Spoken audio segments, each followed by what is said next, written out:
2장 맨 앞에 성경책이죠.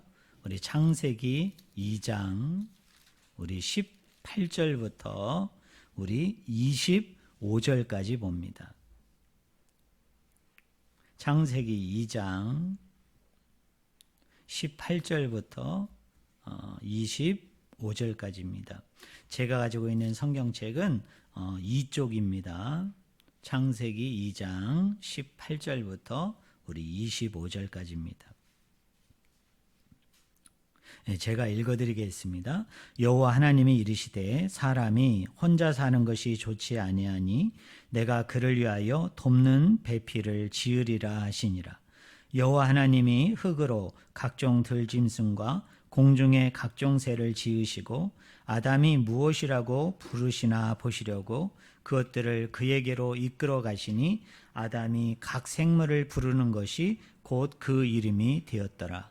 아담이 모든 가축과 공중의 새와 들의 모든 짐승에게 이름을 주니라. 아담이 돕는 배필이 없으므로 여호와 하나님이 아담을 깊이 잠들게 하시니 잠들매 그가 그 갈빗대 하나를 취하고 살로 대신 채우시고 여호와 하나님이 아담에게서 취하신 그 갈빗대로 여자를 만드시고 그를 아담에게로 이끌어 오시니 아담이 이르되 이는 내 뼈 중에 뼈요 살 중에 살이라. 이것을 남자에게서 취하였은즉 여자라 부르리라 하니라. 이러므로 남자가 부모를 떠나 그의 아내와 합하여 둘이 한 몸을 이룰지로다. 아담과 그의 아내 두 사람이 벌거벗었으나 부끄러워하지 아니하니라. 아멘. 오늘 읽은 본문 말씀을 가지고 돕는 배필이란 제목으로 같이 하나님의 말씀을 나누기를 원합니다. 우리가 구약 성경 하면 교회 다니시는 분들은 너무 이게 익숙하고 또 늘 교회 가면은 이 구약에 대한 이야기를 듣다 보니까 이 구약 시대의 사람들이 오늘 현재를 살아가는 우리하고는 그렇게 시간적으로 멀리 떨어져 있지 않은 것처럼 우리가 여겨질 수 있어요. 하지만 이 구약 성경에 나오는 이 시대의 사람들은 우리가 역사적으로 보면 역사를 우리가 만약에 이렇게 나눈다고 생각합시다. 고대가 있고 그리고 중세가 있고 근대가 있고 현대가 있다고 얘기한다면 구약 시대에 거의 대다수의 사람들은 어느 시대에 속한 사람들일까요? 고대 시대에 여러분 속한 사람들입니다. 우리 친구들이 사회 교과서에서 역사 공부를 했을 때인데 그때 우리가 배운 대로 얘기한다면 성경에 나오는 사람들이 거의 어느 시대 사람들이냐? 구석기 시대, 또 신석기 시대, 또 청동기 시대. 뭐 조금 봐준다고 해도 어느 시대 쪽의 사람들이냐면 이 철기 시대의 초입부에 해당되는 사람들이에요. 이 초기에 해당되는 사람이니까 지금으로 얘기한다면 상당히 여러분 오래전에 아주 그 과거 시대의 사람들의 이야기임을 우리가 기억해야 될 필요가 있습니다. 우리가 오늘 돕는 배필을 가지고 부부 문제에 대해서 특별히 그 가정의 문제에 대해서 우리가 말씀을 나누기를 원하는데요. 자, 우리가 한번 이런 질문을 할 수 있다고 생각을 해요. 고대의 사람들은 결혼에 대해서 어떻게 이해했을까?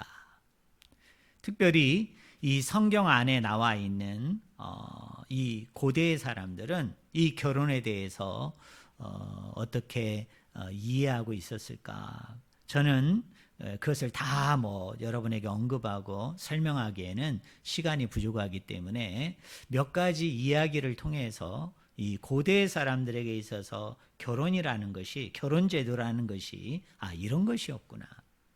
이 고대 사람들에게 있어서 남녀가 만나서 사랑을 하게 되어지고 그 사랑을 통해서 부부가 되고 자식을 낳아서 가정을 이루게 되잖아요.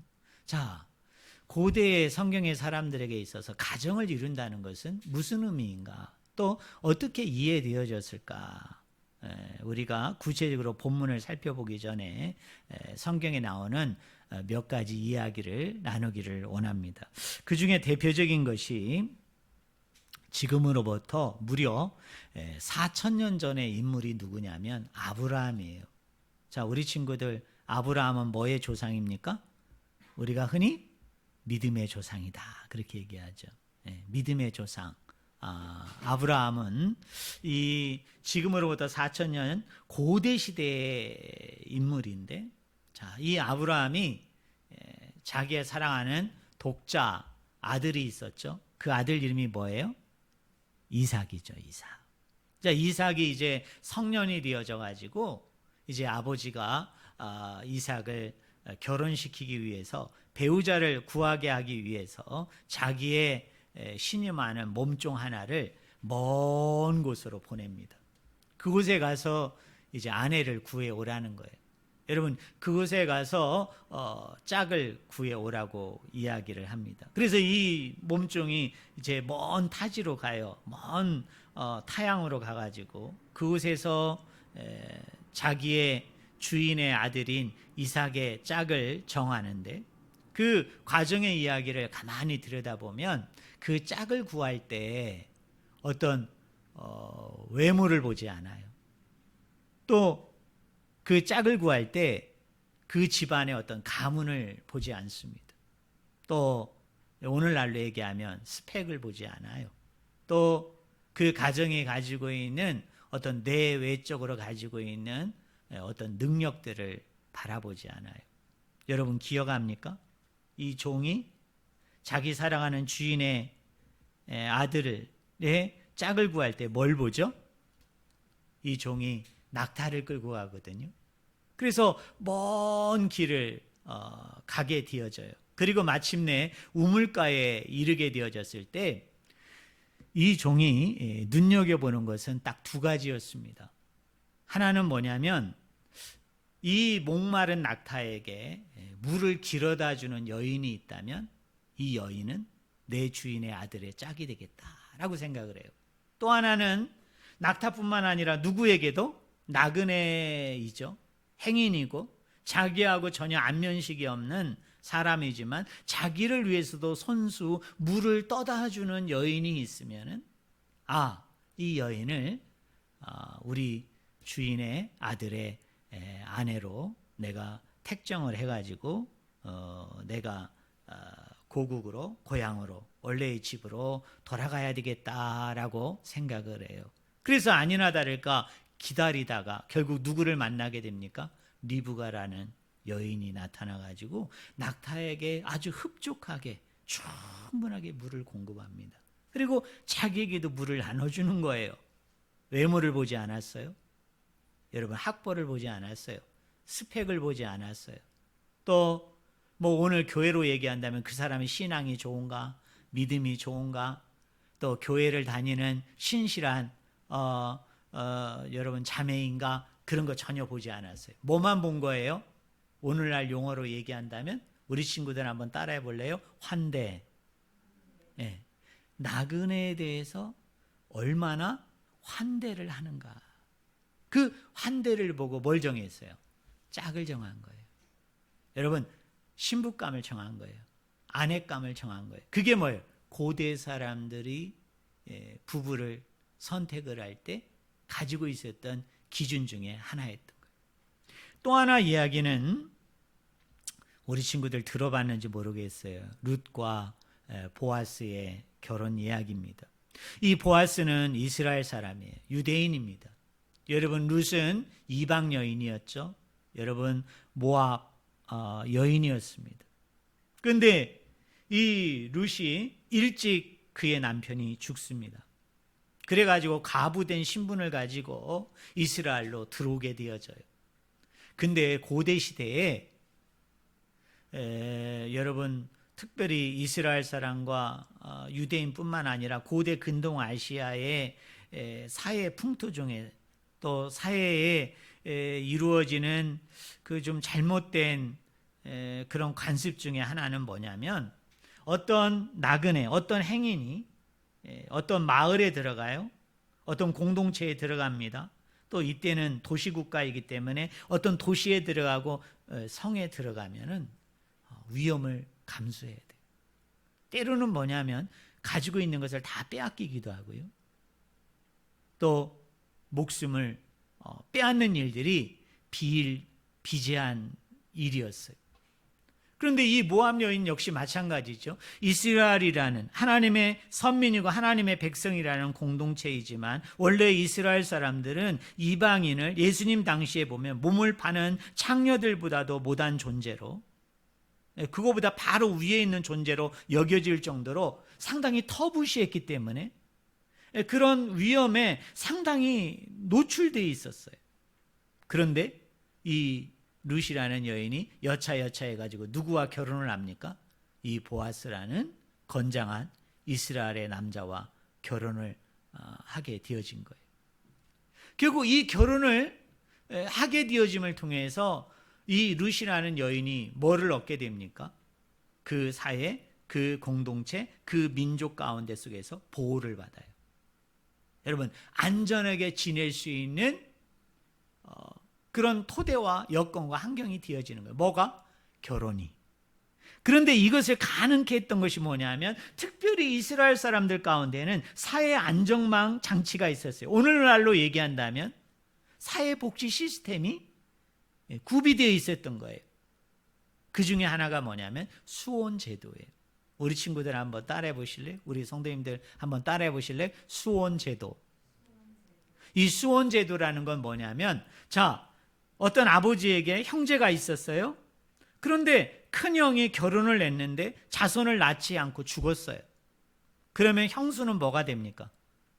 죄송합니다만 과부가 되죠. 그러면 형이 아기를 낳지 않고 갑자기 죽어서 이 홀로 된 과부의 몸에서는 여러분 아기가 태어날 수 있어요? 아기가 태어나지 못해요? 태어나지 못하죠. 재혼하지 않는 이상. 그런데 고대 시대에는 이 재혼이 쉽지 않았어요. 엄격하게 제한을 했고 엄격하게 그것을 금지했기 때문에 다시 결혼하는 건 불가능한 거예요. 그런데 이 수혼 제도는 뭐냐면 이런 거예요. 그 형수가 그 형한테 남동생이 있어요. 그 남동생하고 결혼을 해가지고 어떻게 하냐면 그 사이에서 자식을 낳게 되어지면 그 자식을 누구의 아들로 삼아준다? 형의 아들로 삼아주는 거예요. 그래서 형의 끊어진 그 계보, 형의 끊어진 그 가문을 이어지도록 만드는 제도가 뭐였냐면 수혼 제도예요.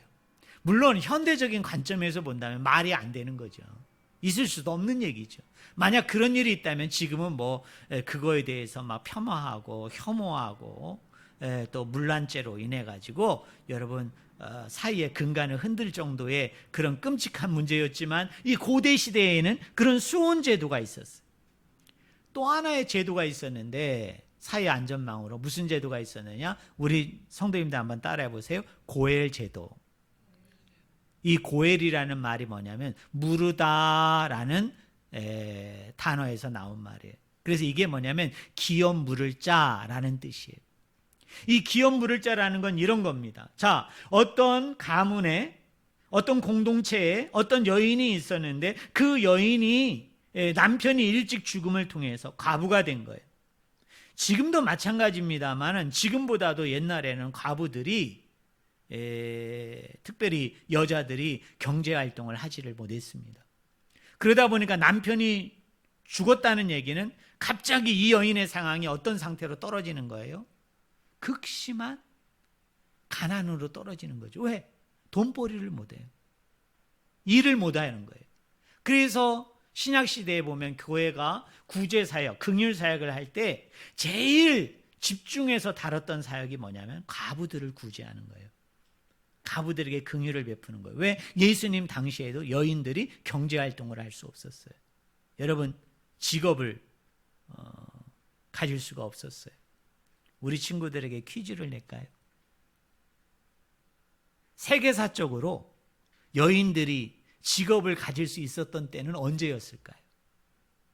몇 년도에야 비로소 여인들이 이렇게 자유롭게 여러분 직업을 가지고 있었을까요?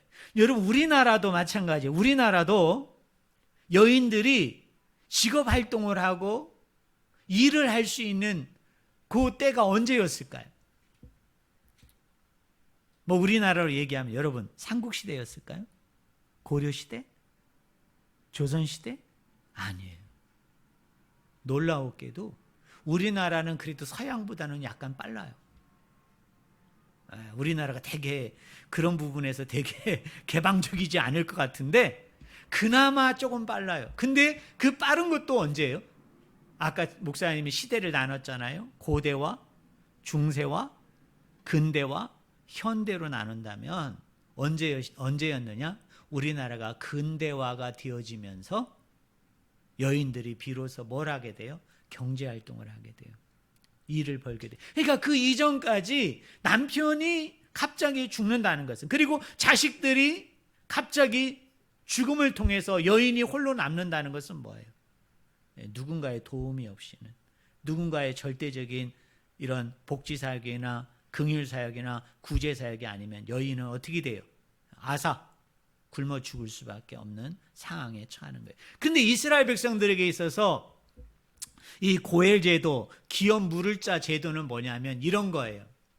어떤 고을이 있는데, 어떤 마을이 있는데, 이게 친족 공동체, 옛날에는 왜 우리가 혈연 공동체, 씨족 공동체라고 얘기하잖아요. 그런데 성경에서는 이거를 뭐라고 얘기하느냐? 친족 공동체라고 그래요. 친족 공동체. 그러면 이 친족 공동체 중에서 어떤 과부가 된 여인에게 가장 가까운 인척이나 친척이 4가지 기업 물을 자의 책임이 있는 거예요. 그 4가지가 뭐냐면 이런 거예요. 이 여인이 속한 집이 무슨 경제적인 문제에 의해 가지고 땅을 다 잃어버렸어요. 땅을 이렇게 저당 잡혀서 채무를 지든 빚을 지든 하여튼 땅을 다 잃어버린 거예요. 그러면 이 친족이 기업 물을 자가 되면 어떻게 되느냐? 무상으로 그 땅을 자기가 대신 돈을 지불해 가지고 이 여인이 원래 가졌던 이 땅을 회복시켜 주는 거예요. 그게 기업 물을 자의 책임이에요. 어때요? 이게 고대 시대인데도 오늘날을 생각하면 너무 좋은 제도죠. 또 2번째로 이 기업 물을 자가 하는 책임이 뭐냐면 이런 거예요. 자, 이 여인이 너무 경제적으로 힘드니까 주변 사람들한테 돈을 꽂겠죠. 그죠? 빚을 졌어요. 경제적으로. 그러면 이 기업 물을 자 친족이 어떻게 돼요? 이 돈을 대신 갚아주는 거예요. 너무 좋은 제도죠. 그리고 오늘 결혼제도와 관련된 것 중에 하나가 뭐냐면 이 여인에게 자손이 없어요. 자식이 없어요. 그래서 그 가문이 대가 끊어질 것 같아요. 그러면 이 기업 물을 자 가까운 친족이 이 여인과 뭐를 하게 됩니까? 결혼을 하게 되고 거기서 아들이 태어나면 어떻게 돼요? 이 여인이 가문이 있죠. 그 원래 남편의 가문이 있잖아요. 그것을 대를 이어갈 수 있도록 만들어주는 제도가 뭐냐? 기업 물을 자. 그러면 우리 정리해 봅시다. 자, 고대 시대에 있어서 룻과 보아스의 이야기에서 우리가 읽을 수 있는 거. 결혼이라는 건 뭐예요? 사회 안전망 제도다. 그게 결혼이었어요. 고대 시대 사람들에게. 자, 3번째 이야기는 에스더서에 보면 에스더와 아하수에르 왕의 결혼 이야기가 나오죠. 자, 에스더가 당시 페르시아의 왕이었던 아하수에르 왕과 결혼을 하게 됩니다. 근데 그 사이에 제가 다 얘기해 드릴 수는 없고요. 하만이라는 아주 나쁜 인간이 있었는데 이 사람이 유대인들을 다 말살시키려는 정책을 펴게 됩니다. 근데 에스더가 이 이야기를 듣게 돼요. 그래서 어떻게 됩니까? 이 에스더가 유명한 말이 있죠. 우리 친구들 한번 따라해 보세요. 죽으면 죽으리라. 죽으면 죽으리라는 마음으로 아하수르의 왕에게 가가지고 하만이라는 사람들이 짜놓은 유대인 그 말살 정책을 고발하게 되어지고 왕의 신임을 얻어서 어떻게 됩니까? 유대인들을 매달려고 하는 그 기나긴 장대에 도리어 이 나쁜 사람이었던 하만이 거기에 매달리게 되는 그런 끔찍한 곳에서부터 유대인들을 다 구원하게 돼. 그래서 지금 유대인들이 이 하만의 위협으로부터, 하만의 이 공격으로부터 안전하게 구출한 날을 국가 기념일로 정해서 성대하게 행사를 치르는데, 그 날이 뭐냐? 우리 한번 따라해 보실래요? 부림절. 자, 그러니까 여러분, 에스더와 아하스웨로 왕의 이야기에서 결혼은 뭡니까? 두 남녀가 만나서 단지 사랑을 나누는 어떤 그 정도의 이야기가 아니죠. 때로는 국가의 위험이 있고 나라의 위험이 있을 때 이 결혼 제도를 통해서 뭐예요? 나라를 구원하는, 민족을 구원하는 자리에까지 나아가는 게 고대 시대의 가정 이야기에서 우리에게 들려주는 거예요. 자, 이 세 이야기를 정리하겠습니다. 자, 여러분, 고대 시대에 있어서 결혼은 뭐예요? 나그네를 환대하는 거고, 사회 안전망 제도였고, 때로는 국가와 민족이 큰 재난으로 인해서 원수와 공격자들에 의해서 큰 위험이 도사리게 되어질 때 그 민족, 그 국가 전체를 구원하는 일에도 쓰임받았던 게 뭐예요? 그게 결혼제도였어요. 여러분, 그게 가정이라는 제도였다는 것을 우리가 전제로 하고, 자, 오늘 본문을 우리가 좀 살펴봅시다. 자, 오늘 본문을 통해서 결혼이라는 건 구체적으로 무엇이고, 그 결혼을 통해서 하나님이 궁극적으로 이루시고자 하는 뜻은 무엇일까요? 여러분, 오늘 18절을 한번 보세요. 18절. 제가 한번 읽어드리겠습니다. 여호와 하나님이 이르시되 사람이 혼자 사는 것이 좋지 아니하니 내가 그를 위하여 돕는 배필을 지으리라 하시니라 입니다. 여러분, 하나님이 천지 창조할 때 6일째 여러분 사람을 만들었잖아요. 제일 먼저 창조한 사람이 누굽니까? 누구예요? 아담이었죠. 근데 하나님이 어느 날 갑자기 이렇게 보니까 다른 동물들은 다 짝이 있는데 누구만큼은, 아담만큼은 짝이 없는 거예요. 그래서 거기 18절 말씀에 보니까 뭐라고 얘기해요? 혼자 사는 것이 하나님 눈에 좋지 않게 보인 거예요. 그래서 하나님께서 짝을 만들어주는데요, 그것을 개역개정 성경은 뭐라고 번역을 했어요? 우리 따라해 보겠습니다. 돕는 배필. 근데 이 번역을 다른 성경을 보면, 다른 성경은 좀 더 재미있게 표현합니다. 여러분, 공동번역이라는 성경이 있는데 이 돕는 배필을 공동번역은 뭐라고 번역했느냐? 거들짝이라고 번역했어요. 거들짝. 우리 친구들 이게 무슨 뜻인지 알겠어요?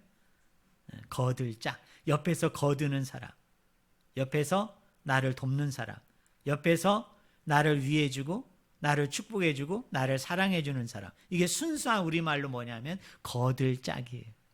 표준 새번역 성경이 있는데요, 이 성경은 이 돕는 배필을 뭐라고 번역을 했느냐? 돕는 사람, 곧 그에게 알맞은 짝. 이게 뭡니까? 이게 부부예요. 이게 남편에게 하나님이 아내를 선물로 주시는데, 그 아내를 성경은 때로는 돕는 배필로, 때로는 거들짝으로, 때로는 뭐예요? 내 옆에서 나를 돕는 짝이라고 그렇게 불렀다는 거예요. 자, 이 돕는 배필이라고 얘기할 때 이 돕는 배필은 히브리어 원어 성경을 보면 에제르 크네그도예요. 에제르 크네그도. 근데 이 에제르 크네그도라는 말은 크게 세 가지 의미가 있어요. 제가 조금 빨리빨리 얘기할게요. 자, 이 돕는 배필은 첫째로 무슨 의미이냐? 우리 한번 따라해 보세요. 반대자. 다시 한번 따라해 보세요. 반대자. 어떤 남편이 있는데 하나님이 아내를 주셨거든요. 어떤 남자가 있는데 하나님이 여자를 주셨는데, 그게 돕는 배필이잖아요. 거들짝, 나를 돕는 짝인데, 이 여인, 이 아내는 나에게 어떤 사람이에요? 첫 번째로는 좀 의아하죠? 뭐 하는 자라고요? 반대하는 사람. 반대하는 사람. 왜 그러느냐면 크네그도라는 말이 뭐뭐와 반대되는 이란 뜻이에요. 뭐뭐와 반대되는. 그러니까 이런 거예요. 자, 저를 보세요. 남편이 아내에게 뭔가 존경받을 만한 사람이면, 뭔가 존경받을 만한 행동을 했다면 그를 도와야 되지만, 그런데 남편이 존경받을 만한 행동을 안 해요. 존경받을 만한 언어를 안 써요. 존경받을 만한 사람이 못 돼요. 그럴 때 아내의 역할은 뭐냐? 남편에게 뭐 해야 된다는 겁니까? 반대자가 해야 된다라는 얘기예요. 옛날 우리나라 고대 시대만 보더라도 뭐 조선시대 보면 뭐 칠거지약 막 그래가지고 우리 여인들을 얼마나 구속했습니까? 여인들을 얼마나 압박하고 여인들을 얼마나 무시했는지 몰라요. 여인에게 있어서 과연 인권이라는 게 있었을까? 우리 여기 여자 성도님들도 계시고 또 우리 영상으로 지금 여자 성도님들도 같이 예배에 참여하고 있지만은 옛날에는 이 여자들에게 인권이라는 것 자체가 너무 사치스러운 말일 정도로 여자들이 전혀 인권이 없었어요. 근데 놀라웠게도 하나님은 돕는 배필로 짝으로 여인을 허락하는데, 아내를 허락하는데, 놀라웠게도 뭐냐면 남편에 대해서 반대할 수 있다는 거예요. 그러니까 우리 남자분들도 생각을 바꿔야 돼요. 예쁜 아내, 사랑스러운 아내는 무조건 ES하는 여자, 무조건 ES하는 짝이 결코 좋은 짝이 아니에요. 때로는 존중함을 통해서 ES해야 되지만은, 그러나 남편이 뭔가 존경받을 만한 행위를 안 해요. 존경받을 만한 말을 안 해요. 존경받을 만한 그런 어떤 모습이 없어요. 그럴 때는 과감하게 아내도 뭡니까? 노 할 수 있는. 그래서 ES와 노를 적절하게 지혜롭게 잘 분별해서 할 수 있는 그 관계가 뭐예요? 그게 부부관계다. 우리 성도님들 이것을 잘 기억했으면 좋겠어요. 자, 두 번째로는 우리 한번 따라해 보겠습니다. 동등한 돕는 자. 아내가 누구예요? 남편에게 나와 동등한 위치예요. 그리고 나를 돕는 사람이에요. 왜냐하면 크네그도라는 말에는 뭐뭐와 반대되는 이라는 의미도 있지만 또 무슨 의미가 있냐면 뭐뭐와 마주보는 또는 동등한 이란 뜻이에요. 그래서 부부가 서로 볼 때 늘 우리는 이런 생각을 가져야 돼요. 나는 남자고 상대는 여자예요. 그래서 뭔가 남자분들이 여자는 그래도 나보다는 조금 열등해. 나보다는 조금 낮아. 성경은 이걸 얘기하지 않아요. 뭐예요? 동등한 존재, 동등한. 열등하지 않고 뭐예요? 상호 보충적이에요. 중세의 유명한 신학자 중에 롬바르도라는 사람이 있었어요. 이분이 이 본문을 가지고 이렇게 재미있게 해석을 했습니다. 만약에 하나님이, 여러분 저를 보세요. 만약에 하나님이, 우리 친구들에게 먼저 이 얘기를 해야 되겠구나. 하나님이 아담의 뭐를 취해서 하와 여자를 만들었죠? 뭘 취했어요? 여러분 우리 머리털을 취해서 만들었나요? 아니면 손톱과 발톱을 취해서 만들었나요? 아니면 우리 몸에 어떤 살점을 뜯어서 만들었나요? 아니죠. 뭐로? 뼈? 뼈도 우리 몸 안에 얼마나 뼈가 많은데요. 무슨 뼈? 그렇죠.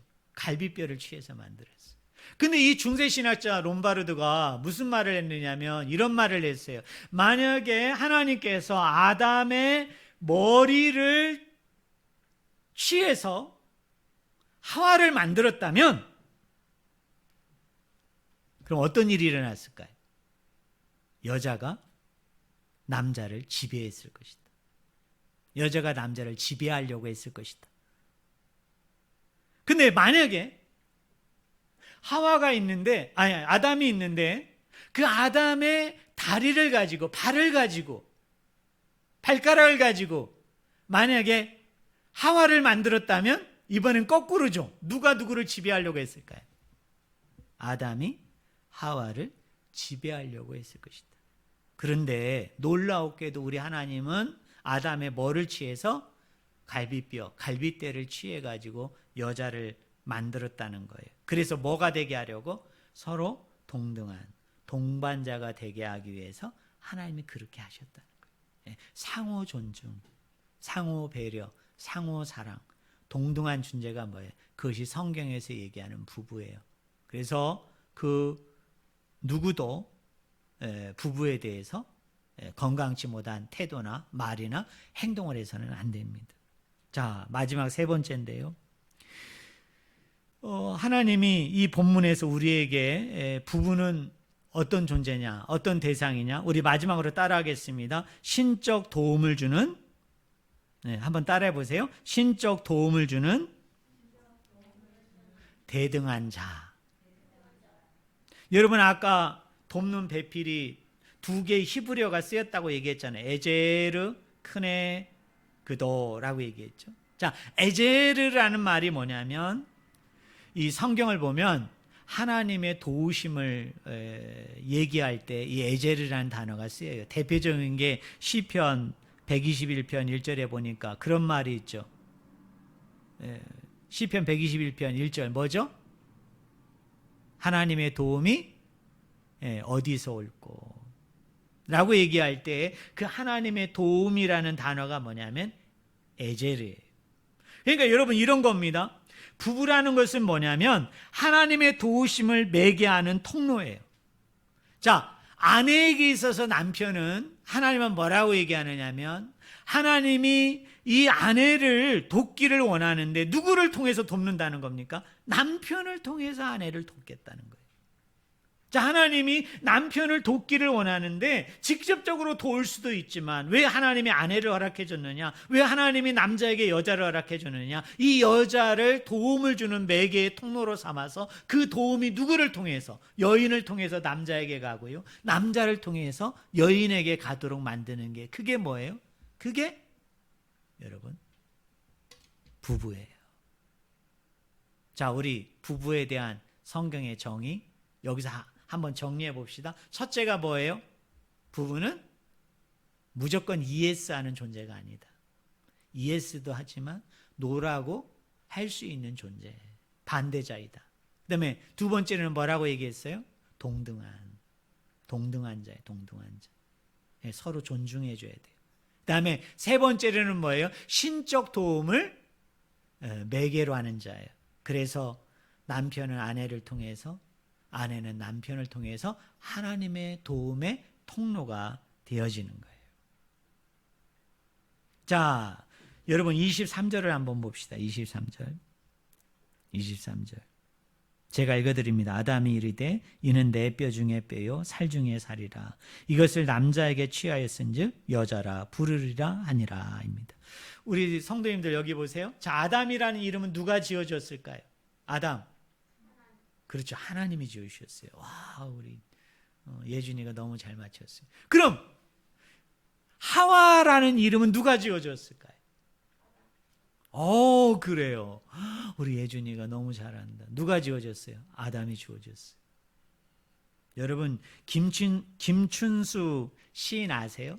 이분이 꽃이라는 시를 쳤잖아요. 꽃. 한번 들어볼래요? 너무 멋있어요. 한번 들어봐요. 내가 그의 이름을 불러주기 전에는 그는 다만 하나의 몸짓에 지나지 않았다. 내가 그의 이름을 불러주었을 때 그는 나에게로 와서 뭐가 되었어요? 꽃이 되었다라고 얘기했어요. 여러분, 어떤 사람이 어떤 사람에게 이름을 지어준다는 얘기는 그 사람은 이 사람에게 뭐가 됐다는 얘기예요? 특별한 존재가 되어졌다는 말이에요. 자, 하나님이 아담에게 이름을 지어줬어요. 그냥 이름을 지어줬다는 게 아니라 하나님과 아담 사이가 무슨 관계가 됐어요? 특별한 관계가 됐다는 거예요. 여러분, 하나님께서 아담을 만드시고 난 후에 아담이 제일 먼저 한 일이 뭘까요? 제일 먼저 한 일이 뭐냐면 자기에게 찾아온 동물들의 이름을 하나씩 지어주는 거예요. 너는 사자라고 부를게. 너는 낙타라고 부를게. 너는 뭐예요? 기린이라고 부를게. 너는 원숭이라고 부를게. 너는 강아지, 개라고 불러줄게 하면서 이름을 다 부여해요. 그 이야기는 뭐냐면 하나님이 아담이 그렇게 얘기하는 거예요. 내가 동물을 어떤 수단으로 도구로만 여기지 아니하고 내가 이 동물마저도 뭐예요? 인격체로 대하겠다. 내 특별한 존재로 내가 이를 돌보고 사랑하고 보듬고 아껴주겠다는 거예요. 그러므로 아담이 하와라는 이름을 지어준 이유는 이런 뜻이에요. 내가 이 여인을 아내로 맞이할 때 내가 이 아내를 어떤 수단으로 방법으로 도구로만 취급하는 게 아니고 뭐예요? 인격적으로 내가 대하겠다는 거예요. 너와 나는 이제 특별한 관계가 되어졌다는 거죠. 존귀한 대상, 특별한 대상으로 맞아들이는 게 그게 뭐예요? 그게 부부예요. 여러분, 그게 가정이에요. 그래서 남편은 아내에게, 아내는 남편에게 함부로 해서는 안 되는 거예요. 말도 그렇고 어떤 모습도 그렇고 행위도 그렇고. 자, 마지막입니다. 여러분 24절을 보세요. 24절. 제가 읽어드리겠습니다. 이러므로 남자가 부모를 떠나 그의 아내와 합하여 둘이 뭐를 이룰지니라? 한 몸을 이룰지니라. 한 몸을 이룰지니라. 여러분, 우리 생각을 해봐요. 남자와 여자가 만나서 한 몸을 이룬다. 이건 성적인 어떤 연합만을 얘기하지 않아요. 어떤 성적인 일치만을 얘기하지 않습니다.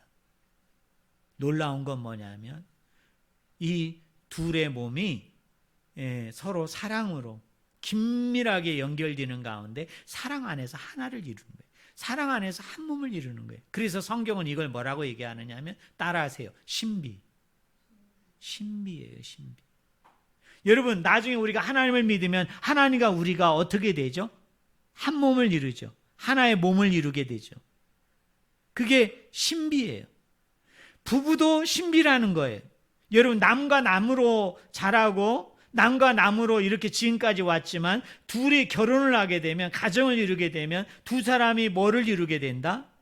한 몸을 이루게 돼요.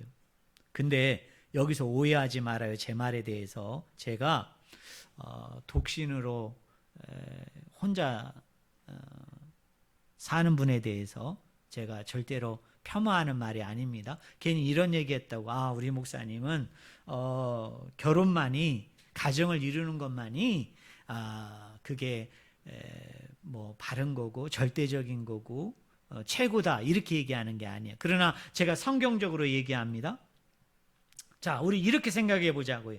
둘이 만나서 한 몸을 이룬다는 얘기는 다른 말로 얘기하면 우리가 이렇게 얘기할 수 있잖아요.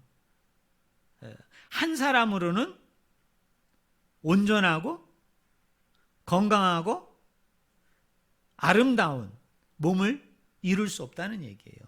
그죠? 둘이 한 몸을 이룬다는 얘기는 한 몸이 되기 위해서는 남편도 있고 아내도 있어야 돼요. 그러니까 우리 결혼을 한 사람에게만 제한을 내서 제가 얘기할게요. 자, 왜 내가 이 남자를 선택했습니까? 내가 왜 이 여자를 선택했습니까? 그리고 왜 부부가 됐어요? 왜 가정을 이루었어요? 성경적으로 얘기한다면 뭔가 어떤 수단을 위해서, 뭔가 어떤 방법을 위해서, 뭔가 어떤 도구를 위해서 내가 이 여인과 이 남자를 선택했다면 이건 비극적인 거예요. 건강하지 못한 거예요. 혹시 우리 결혼을 꿈꾸고 있고 또 결혼하기를 간절히 원하는 분들 중에 그런 어떤 수단으로, 방법으로, 도구로 그렇게 남자와 여자를 생각해서 야, 나에게 남자가 이렇게 있었으면 좋겠다, 여자가 이렇게 있었으면 좋겠다, 그거 건강하지 못한 태도예요. 그러면 어떤 태도가 가장 유익한 태도입니까? 하나님이 왜 나에게 이 남편을 허락해 준 거예요? 하나님이 왜 나에게 이 아내를 허락해 준 거예요? 나 혼자로는 부족한 거예요. 나 혼자로는 좀 모자라는 부분이 있는 거예요. 그래서 뭐예요? 남편이 나의 그 부족한 부분을 채워주고 아내가 나의 그 부족한 부분을 채워줘서 내가 뭘 이루게 하기 위해서? 한 몸, 그 건강한 몸, 아름다운 몸을 하나님이 이루게 하기 위해서 우리를 만나게 해주셨다는 거예요. 그래서 늘 좀 남편을 볼 때 우리 아내 되시는 분들 좀 미덥지 못하고 좀 마음에 들지 못하고 좀 선뜻 그런 구석이 있지 못하더라도 여러분 성경적으로 남편을 바라봐야 돼요. 하나님이 왜 이런 남편을 만나게 해주셨을까? 뭐예요? 나로 하여금 한 몸을 이루게 하는 데 있어서 부족한 부분들을 채워주게 하기 위해서 하나님이 이렇게 만들어주신 거야. 자, 여러분, 남편이 아내를 볼 때도 마찬가지예요. 어떤 도구로 보면 안 돼요. 어떤 수단과 방법으로 보면 안 돼요. 내 쾌락을 위한, 내 유의를 위한 어떤 우리 가정의 어떤 뭐 자녀 출산, 뭐 어떤 경제적인 어떤 안정, 뭐 이런 어떤 그런 거로 보면 안 돼요. 뭘로 봐야 됩니까?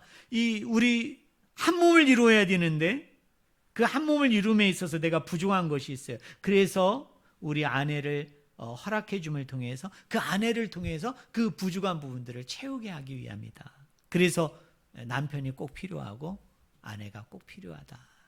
그래서 서로 사랑하는 이런 우애하고 하나 되어지는 그런 역사가 저와 여러분들 가운데 날마다 넘쳐나기를 주님의 이름으로 간절히 축원을 드립니다. 기도하겠습니다.